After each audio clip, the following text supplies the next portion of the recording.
Did you know that President Trump got 28% support among Hispanics in 2016? But if the election were held today, he would get upwards of 41%. That's right. President Trump is absolutely surging among Hispanics. And we're going to take a look at a fascinating explanation for why Trump is seeing such a surge of support and what it means for the election in November. I think you're going to find it very, very interesting. Stay tuned. Greetings, everyone. Dr. Steve here. Great to be with you. As always, a happy Friday to each and every one of you.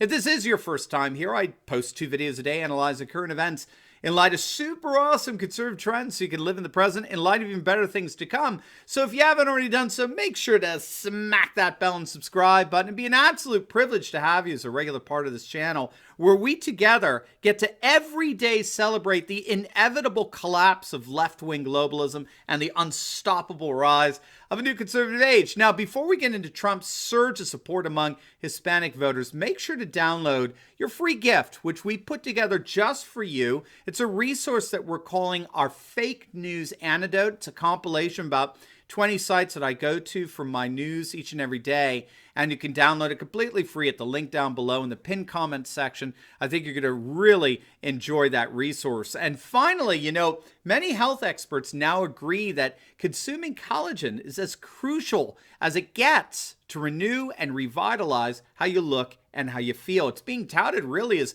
the greatest supplement to ever hit the market. It can do wonders for reducing wrinkles and strengthening hair and nails, supporting healthy pain-free joints, reducing cellulite, and even boosting metabolism and dropping those unwanted pounds. But did you know that most collagen supplements don't actually work at all? I mean, literally, they have no benefit. I encourage you to watch the free video at my site, healthwithsteveturley.com, or simply click on the link below to learn about how to go about choosing the right collagen for you and the proper way to use it. That's healthwithsteveturley.com. All right. What a great way to end our Friday here. President Trump is absolutely surging among Hispanics. Let's take a look at the latest poll numbers with Latinos. The Washington Times is reporting an Emerson College polling survey that was taken last week that found that President Trump now has upwards of a 44% approval rating among Hispanics, and they show him winning 41% of the Hispanic vote in a head-to-head matchup with the cultural Marxist Cuban communist Bernie Sanders. The level of support is significantly higher than the 28% that Trump got back in 2016.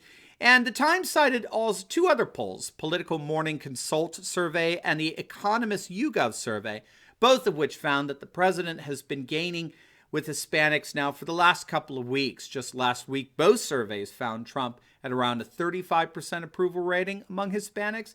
Now, this week, both found him at 39%. Well, one 39%, the other one found 38%. So we're clearly seeing a surge among Hispanics. Now, we have 3 corroborating polls showing Trump's support among Hispanics is growing very significant. And seriously, if we're talking upwards, of 50% support, I mean, frankly, gang, this is over. If Trump wins 40% of the Hispanic vote like George W. did back in 2004, he will win re-election quite handily.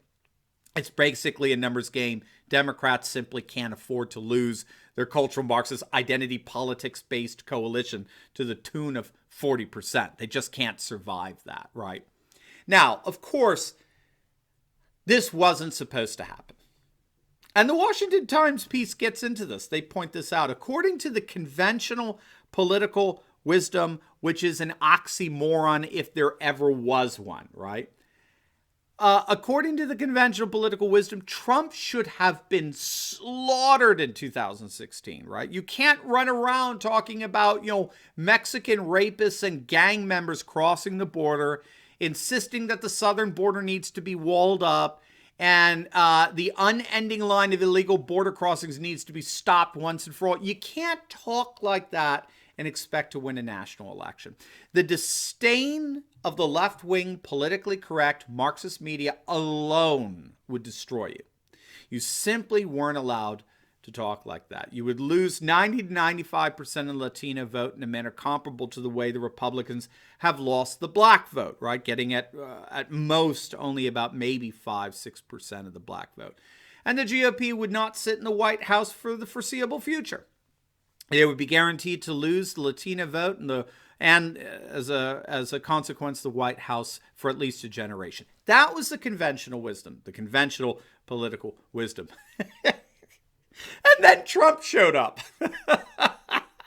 And Trump says, you guys in the political class, you've got no idea what's going on here. There is a political paradigm shift that's happening right under your feet, and you don't even realize. And so he came out with a thoroughly nationalist populist paradigm that was supposed to politically marginalize Hispanics to such a degree that he couldn't have a prayer in getting more than 5 or 6% of their votes. And in the end, he got almost 30%, right? 28% of Hispanics voted for Trump. And as much as that shocked the political class, I think they're even more shocked at the increase in support for Trump among Latinos in 2020. And Democratic operatives are taking notice of that, and they're sounding the alarm.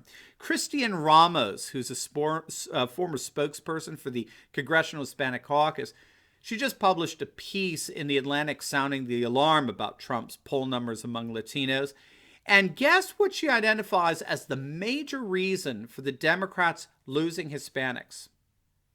High intermarriage rates among second and third generation Hispanics who marry into white American families, and a declining immigration rate, which is separating more and more second and third generation Hispanics from their ancestral homeland. Now, you may be interested in this, but I posted a very controversial video, turned out to be controversial, on the future of whites in the United States. And it was based on a number of analysis assessments of the latest census figures. Again, you could check it out by clicking on the link, but the basic argument is really rather simple, if not shocking.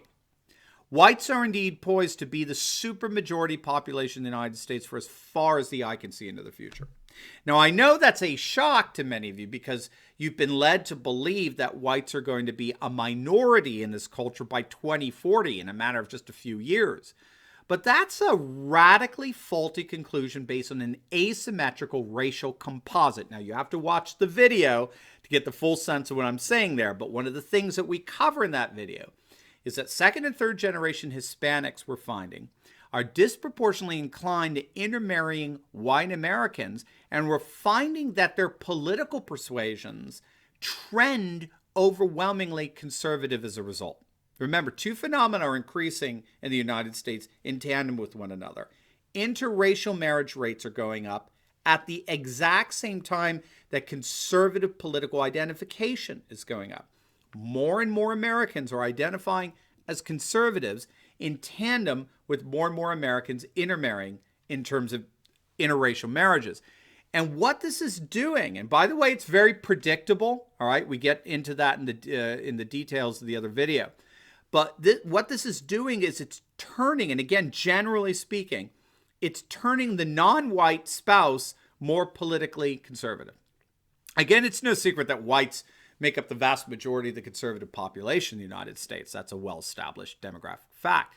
And what this person writing for The Atlantic is pointing out here is that more and more Hispanics, when it comes to the second and third generations, are actually moving over and identifying with the conservative politics of, shall we say, the dominant ethnicity. So this is a phenomenon that sociologists have actually called ethno-affiliation. We've talked about this in a number of other videos. I find it actually rather fascinating concept.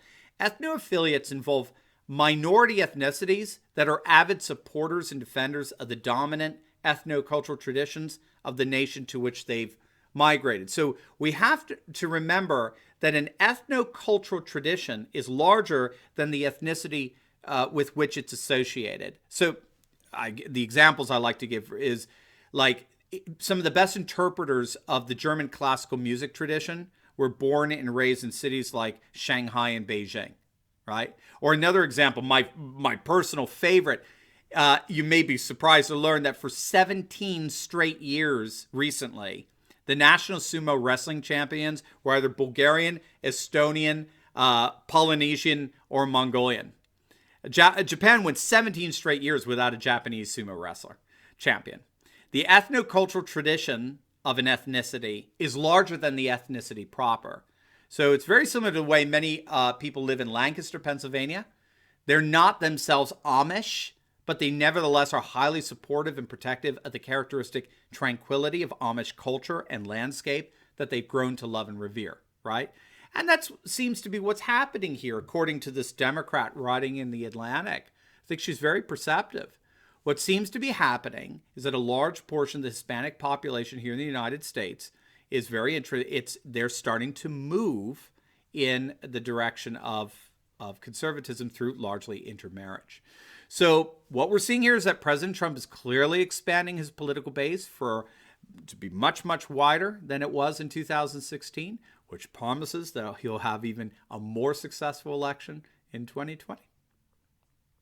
All right, before you go, I just posted a video on some very concerning issue going on in Turkey. Turkey is threatening to open up the floodgates of Syrian refugees once again into Europe. But that threat is already creating a massive backlash in the form of surge support for the nationalist populist right. So you definitely want to check out this video. I think it's very, very important, but it's also very, very encouraging. So make sure to click on the link and I'll see you over there. God bless.